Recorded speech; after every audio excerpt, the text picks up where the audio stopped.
তারা হচ্ছে এই পৃথিবীর 4টি মহাদেশের অন্তত 800 দেশ ভ্রমণ করার সুযোগ আল্লাহ পাক তার গোলামকে দান করেছেন।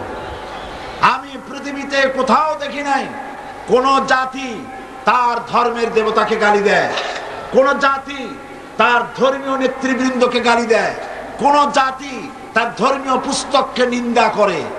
পৃথিবীর মধ্যে একমাত্র পোড়া কপালিয়া জাত মুসলমান নামধারী এক শ্রেণীর বুদ্ধিজীবী, এক শ্রেণীর সাংবাদিক তাদের পত্র পত্রিকায়, তাদের কবিতার সাহিত্যে, তাদের নাটকে, তাদের কবিতায় আল্লাহর কোরআনকে গালি দিচ্ছে, মুসলমানদেরকে গালি দিচ্ছে।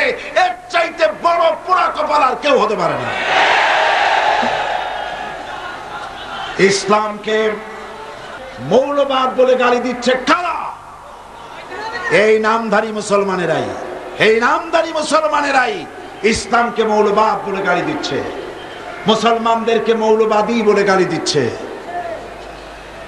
তারাই জাহাদকে চিত্রিত করেছে খারাপ ভাবে।